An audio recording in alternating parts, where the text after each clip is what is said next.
हाँ जी, स्वागत है एक और एपिसोड, एक और वीडियो में चाय और कोड के।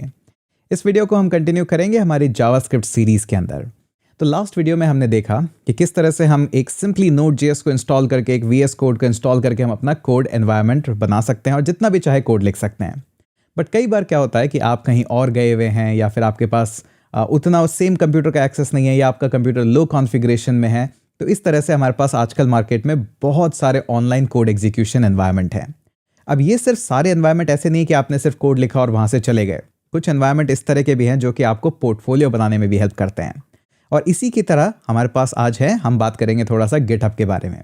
अगर आपको अभी तभी गिट और गिटहब के बारे में पता नहीं है तो कोई बात नहीं, सभी लोगों को थोड़ी ना पता होता है, कुछ लोग आके सीखते हैं। तो यहाँ पे गिट एक पोर्टफोलियो वेबसाइट भी नहीं है सिंपली, इसके और भी बहुत सारे काम हैं। डिटेल में हम किसी और वीडियो के अंदर जाएंगे कि किस तरह से गिट को यूज़ करते हैं कमांड लाइन के थ्रू, क्या उसका पर्पस है, कैसे बहुत सारे जब सॉफ्टवेयर इंजीनियर्स आते हैं तो उनके काम करने के लिए गिट क्यों इंपॉर्टेंट है, वर्जनिंग सिस्टम क्या होता है, वर्जन 1 वर्जन 2 जब सॉफ्टवेयर का आता है, कैसे गिट हमें हेल्प करता है, कैसे पूरे सॉफ्टवेयर की पूरी जो ट्रैक रिकॉर्ड है, प्रोग्रेस है, वो ट्रैक करने में काम आता है। ये सब हम बाद में डिस्कस करेंगे। आज सिंपली हम देखेंगे कि फटाफट हमारा कोड एग्जीक्यूशन एनवायरनमेंट हम Node.js और जावास्क्रिप्ट को लेके कैसे बना सकते हैं। बहुत ईजी है, कोई डिफिकल्ट काम नहीं है। सबसे पहले जाइए गिटहब पे और एक अकाउंट क्रिएट कर लीजिए। मुझे उम्मीद है बहुत सारे लोगों का ऑलरेडी अकाउंट होगा, अगर नहीं है तो बना लीजिए, बिल्कुल फ्री है। गिट जो पेड वर्जन है वो ज़्यादातर कंपनी ही यूज़ करती है। जो इंडिविजुअल सॉफ्टवेयर इंजीनियर्स हैं वो तो आज भी गिट का फ्री ही वर्जन यूज़ कर रहे हैं, गिटहब का भी। तो सिंपली यहाँ पे जाने के बाद आप क्या करिए, आपको बनानी है एक नई रिपोजिटरी। तो क्लिक करिए इस पर और बोलिए न्यू रिपोजिटरी। अब इस न्यू रिपोजिटरी का हम नाम लिखते हैं यहाँ पे JS-हिंदी, और हम YouTube पे हैं चाय और कोड के अंदर, तो YouTube ही इस रिपोजिटरी का नाम लिख देते हैं। और इसका डिस्क्रिप्शन भी हम दे देते हैं simply code repo for JavaScript series at Chai aur code channel और YouTube चैनल। यहाँ पे आते हैं वापस से, चाय और कोड YouTube चैनल। ठीक है, हम इस रिपोजिटरी को पब्लिक ही रखेंगे और हम इसके अंदर एक रीडमी फाइल भी ऐड कर देते हैं और सिंपली करते हैं क्रिएट रिपोजिटरी। और यहाँ पे जो एनवायरनमेंट सेटअप करने वाला काम है बहुत ईजी है, कोई डिफिकल्ट नहीं है। जस्ट 4-5 स्टेप है जो आपको हमेशा याद रखने हैं, कुछ स्टेप तो आपको रिपीट भी नहीं करना है। तो ये हमारे पास आ गई है हमारी रिपोजिटरी। अब किस तरह से गिट काम करता है, git commands, git init, push, वो सब कुछ नहीं करना है। ये सिर्फ ऑनलाइन एनवायरनमेंट है जिसको हम इस तरह से यूज़ करेंगे। गिट को यूज़ करने के बहुत सारे तरीके हैं, ये उसमें से एक उसका यूटिलिटी है। अब सिंपली मैं यहाँ पे जाऊँगा, कोड पे क्लिक करूँगा और बोलूँगा मुझे दीजिए कोड स्पेस। यहाँ पे लोकल भी है, अगर आप सारी फाइल्स डाउनलोड करना चाहें तो वो भी आप कर सकते हैं। और हम यहाँ पे क्लिक करेंगे कोड स्पेस और क्लिक करेंगे क्रिएट कोड स्पेस और मेन।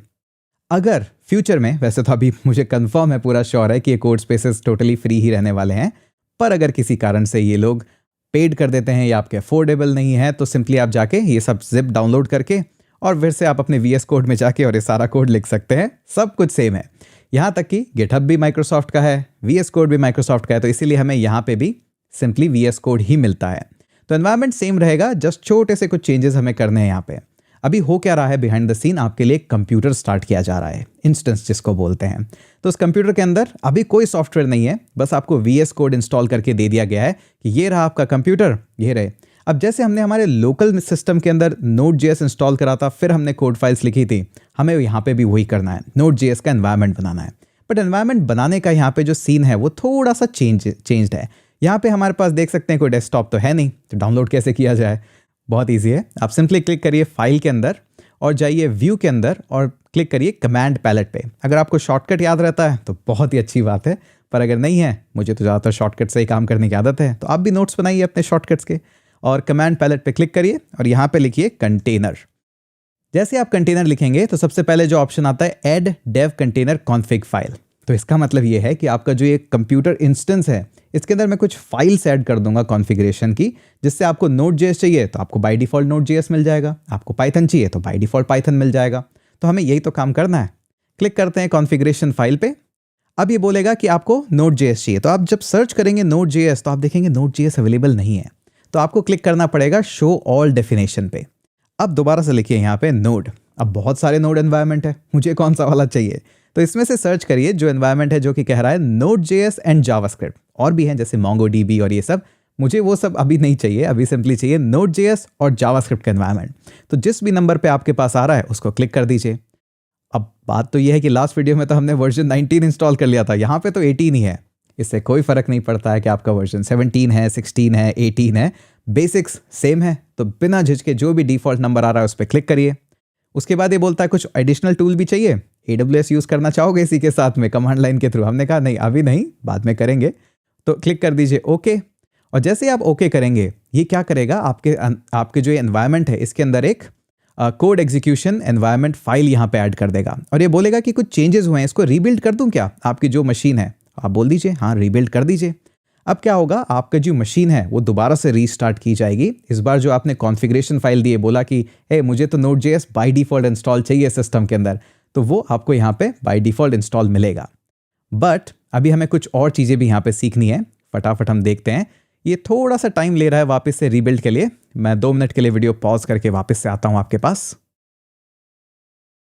हाँ जी, आ गए वापस हम। तो ये हमारा सारा एनवायरनमेंट अब की बार वापस से रीलोड हो गया है। अब क्या देखना है हमें कि हम इसके अंदर भी कैसे हम टेस्ट फाइल क्रिएट करके और उसको एग्जीक्यूट करवा पाएं Node.js से, तो हमारा काम हो जाएगा। तो हम क्या करते हैं, यहाँ पे डेव फाइल, यहाँ पे कंटेनर फाइल्स कुछ ऐड हो गई है। हम सिंपली यहाँ पे जाते हैं और क्लिक करते हैं एक न्यू फोल्डर पे और इसका नाम रखते हैं 01_basics, बिकॉज पहले बेसिक्स ही तो पढ़ने हैं। बेसिक्स आ गया। अब उसके बाद राइट क्लिक, न्यू फाइल, पहली फाइल है हमारी test.js और इसको हम ओपन कर लेते हैं। अब जो कि हमने पहले लिखा था console.log, और यहाँ पे भी हम console.log ही लिख देते हैं और इसका नाम दे देते हैं हितेश। जैसे हम इसको सेव करते हैं, अब इस फाइल को एग्जीक्यूट करने के लिए आपका टर्मिनल अगर ओपन है तो ठीक है, नहीं है तो वापस से हम वही कर सकते हैं, क्लिक व्यू के अंदर जाके हम टर्मिनल ओपन कर सकते हैं। अगर अब तक आपको शॉर्टकट याद हो गया है तो बेस्ट है, सिंपली नोड। लेकिन इस बार जो मेरी फाइल है डायरेक्टली मेरे पास test.js अवेलेबल नहीं है, ये एक फोल्डर के अंदर अवेलेबल है। तो 01 basics और उसके बाद test.js फाइल यहाँ पे आ गई है। एंटर करा, हितेश मिल गया है। लेकिन अभी प्रॉब्लम क्या है कि आपने तो ये सब ऐड कर दिया है, लेकिन जब आप इस रिपोजिटरी पे जाएंगे तो यहाँ पे रीलोड करके देखेंगे कोई भी फाइल आपके पास अभी अवेलेबल नहीं है। तो हमारा तो सारा जितना किया हुआ प्रोग्रेस है वो सब बेकार चला जाएगा। तो यहाँ पे मैं आपको बताता हूँ कैसे आप सेव कर सकते हैं। सेव करने के तरीके कमांड लाइन से अलग है, यहाँ से अलग है। अभी हम यहीं सारा काम करेंगे तो यहीं पे सीख लेते हैं। तो आप जाइए अपने इस 4th आइकन पे, 1 2 3 4th, सोर्स कंट्रोल। अभी जितनी ये फाइल्स हैं उनको ट्रैक करता है कि किस किस फाइल में आपने चेंजेस किए हैं। तो सिंपली ++ आइकन ऐड कर दीजिए जिन जिन फाइल्स में भी आपके चेंजेस हुए हैं और जो जो आपको सेव करनी है। अब हमारे पास दोनों फाइल सेव होने के लिए रेडी है। एक मैसेज लिखते हैं हम यहाँ पे, जैसे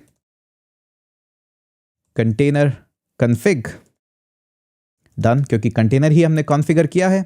लिख दीजिए सीधा कमिट। अभी ये स्टेप 1 है चेंज करने का। 2 स्टेप्स हैं फाइल सेव करने के लिए, ये है स्टेप 1। सेकंड स्टेप है आप इन ट्रिपल डॉट्स पे क्लिक करिए और कर दीजिए पुश। जैसे ही आप पुश करते हैं तभी आपकी फाइल सेव होती है। लेकिन कौन कौन सी फाइल पुश करनी है वो आप इस फर्स्ट स्टेप में बताते हैं। जैसे ही आपने एक बार कर दिया है, अब यहाँ पे जाएंगे, रीलोड करेंगे तो आपको दिखेगा ये सारी फाइल्स अवेलेबल है। अब आपको जब भी ये सारी फाइल चाहिए, कोड पे क्लिक करिए, लोकल पे क्लिक करिए और डाउनलोड कर लीजिए ज़िप, तो आपको सारा सोर्स कोड मिल जाएगा। अब मैं क्या करूँगा बिहाइंड द सीन, जब मैं आप ये वीडियोस नहीं रिकॉर्ड कर रहा हूँगा, तो यहाँ पे जाऊँगा और कुछ डेव कंटेनर के अंदर इस फाइल के अंदर कुछ चेंजेस करूँगा। घबराइए मत, ज़्यादा चेंजेस नहीं होंगे, बेसिक यही रहेगा। लेकिन मुझे ये फॉन्ट थोड़ा सा बड़ा चाहिए, कुछ एक्सटेंशन भी यहाँ पे बाय डिफ़ॉल्ट इंस्टॉल चाहिए, तो उसके लिए मैं कॉन्फ़िगरेशन फाइल यहाँ पे ऐड करूँगा। आपको भी अगर सेम फाइल चाहिए तो कुछ नहीं करना है, यहाँ पे आइए मेरी रिपोजिटरी के अंदर, ओपन करिए, यहाँ से इस फाइल के अंदर जो भी है कॉपी पेस्ट करके यहाँ पे पेस्ट कर दीजिए। उसके बाद तो आपको पता ही है, कमिट और उसके बाद पुश। तो आप भी इसी तरह से सेव कर सकते हैं। अब एक और चीज़ है, आप क्या करेंगे कि आपका तो सारा काम हो गया है, तो आप क्या करेंगे, यहाँ से सिंपली इस टैब को क्लोज करके और चले जाएंगे। लेकिन आपने जो मशीन स्टार्ट करी है वो मशीन अभी तक ऑफ नहीं हुई है। बाय डिफ़ॉल्ट गिटहब काफ़ी मशीन जो एक्टिव नहीं है उनको ऑफ कर देता है, बट अगर आपको अपने आवर्स बचाने, क्योंकि पर मंथ आपको एक लिमिटेड आवर्स ही फ्री मिले हैं, अब घबराइए मत, आपको कोई चार्ज नहीं होगा बाय डिफ़ॉल्ट। तो आप क्या करिए, सिंपली उसको सेव करने के लिए कोड स्पेसेस में यहाँ क्लिक करिए, जो भी आपको यहाँ पे चलती हुई मशीन दिख रही है उसको सिंपली डिलीट कर दीजिए। अब घबराइए मत, आपके कोड फाइल्स कहीं भी नहीं गए हैं, वो कुछ भी डिलीट नहीं हुआ है। आप वापस से उस रिपोजिटरी के लिंक पे जाके और वापस से एक और नई स्पिन कर सकते हैं मशीन जब भी आपको कुछ काम करना हो। तो ये तो रहा हमारा एनवायरनमेंट कि हम ऑनलाइन कैसे काम करेंगे। अगर आपको ये नहीं जमता है तो आप ऑफलाइन भी कर सकते हैं। मुझे ऑनलाइन करने में ज़्यादा सहूलियत इसलिए क्योंकि जितनी भी कोड फाइल्स हैं, जो भी कुछ एसेट रिसोर्सेज हैं, मैं आपको डायरेक्टली दे पाऊंगा। तो इस तरह से हमारे सबके काम थोड़े से आसान होंगे। तो इसी तरह से मैं यूज़ करूंगा ऑनलाइन एनवायरनमेंट, बट ये बिल्कुल सेम है ऑफलाइन एनवायरनमेंट से, तो घबराने की बात नहीं है। वो दिन अब जा चुके हैं कि आप कहें कि आप तो मैक पे काम कर रहे हैं, मैं विंडोज़ पे काम कर रहा हूँ या मैं लिनक्स पे कर रहा हूँ। सब कुछ ऑनलाइन ईजिली, सब कुछ सिमेट्रिकल है। डेवलपर फ्रेंडली, डेवलपर एक्सपीरियंस पे भी आजकल बहुत काम किया जा रहा है। तो इतना ही है इस वीडियो के अंदर। मिलते हैं अगले एक वीडियो में, और हाँ, सब्सक्राइब कर दीजिएगा और इन सारी सीरीज़ को फटाफट अपने व्हाट्सएप ग्रुप में सारे दोस्तों को भेज दीजिएगा। मिलते हैं अगले वीडियो में।